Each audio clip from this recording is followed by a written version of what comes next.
Share करेंगे life के, या जो जिनकी वजह से थोड़ा सा हमारी लाइफ में चेंज आया है कुछ चीज़ों की वजह से। तो है क्या, एक बुक है the richest man in Babylon, तो जिसने नहीं पढ़ी है तो वो पढ़ सकते हैं।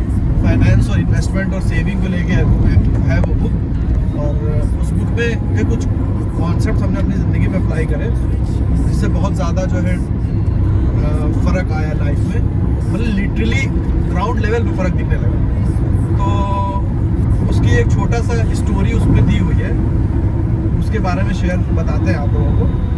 उसमें क्या होता है कि एक बंदा होता है, वो बहुत एग्जैक्ट हमें याद भी नहीं है, स्टोरी बहुत पहले की पढ़ी हुई है, तो थोड़ा सा वेरिएशन अगर हो तो उसको आप अवॉइड करिएगा, अपने हिसाब से बताते हैं उसको।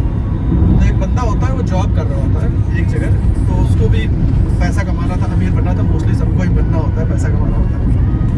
तो हुआ क्या, जो सबसे अमीर बंदा था बेबीलोन का, वो एक बार जो है उनकी दुकान पे आया, शॉप पे आया, तो उसने पूछा कि आपके पास इतना पैसा है, और हमने जहाँ तक आपकी स्टोरी सुनी है तो आपके पास भी पहले पैसा नहीं था, पहले आप भी गरीब हुआ करते थे, तो आखिर आपने इतना पैसा कैसे कमाया?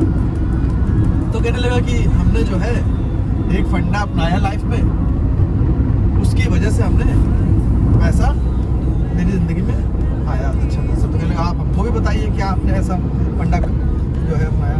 तो उसने कहा कि हमारे पास जितना भी पैसा आता था उसका 10% हम सेव करते थे हमेशा, चाहे जितनी भी प्रॉब्लम्स हमारी लाइफ में, चाहे जो कुछ भी हो, लेकिन हम 10% अमाउंट जरूर मतलब सेव करते थे। मान के चलिए अगर हमारे पास 1000 रुपये आ रहा है तो हम 100 रुपये सेव करते हैं, एज एन एग्जाम्पल। तो वो कहने लगा कि अच्छा ठीक है, तो मैं इस बार फिर ये फंडा अपना के देखता हूँ मेरी लाइफ में कितना चेंज आएगा।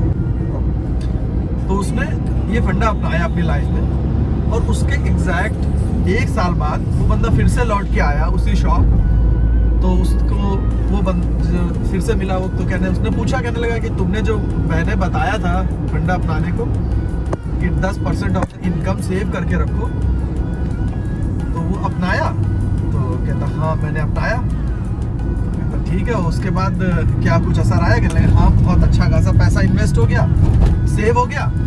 तो जब पैसा सेव हो गया तो मैंने सोचा कि अब इसको इन्वेस्ट करके देखें। तो ठीक है, मैंने उसको इन्वेस्ट किया। तो कहने फिर क्या हो गया? फिर हुआ क्या कि एक बंदा बाहर से आया हुआ था, बाहर देश से, तो कहने लगा वो उसका जो है फॉर एग्जाम्पल लोग कारपेंट्री का काम था, पढ़ाई था, और वो कहने लगा कि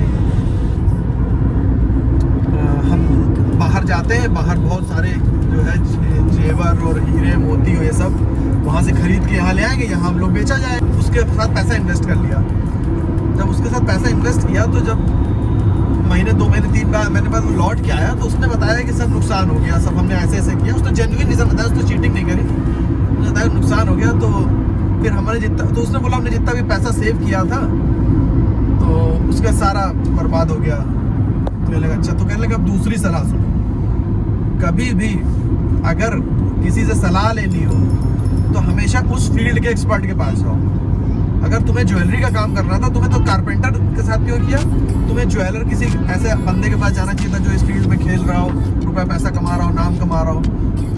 तो यहाँ पे दूसरी सलाह ये है कि हमेशा जिस लाइन में भी आप हो, उस लाइन के जो गुरुज हो, उस लाइन के जो एक्सपर्ट्स हो, जो उस लाइन में तरक्की कर रहे हो, उनसे सलाह लो। इधर उधर कहीं किसी से नहीं सलाह लेनी चाहिए। तो 2 चीज़ें इसमें हमने अपनी लाइफ में इम्प्लीमेंट करी, अपनी अगर पर्सनल लाइफ में बताएं कि हमेशा 10% ऑफ द इनकम सेव करके रखें। और दूसरी चीज़, हमेशा अगर कोई भी आपको कुछ भी सलाह दे रहा हो तो एक कान से सुने, दूसरे कान से निकाल दें, तब तक जब तक उस लाइन का एक्सपर्ट नहीं है। फॉर एग्जाम्पल अगर हमें जिम से रिलेटेड या फिटनेस से रिलेटेड अगर किसी से सलाह लेनी है तो हमारे पास बहुत सारे गुरुज हैं।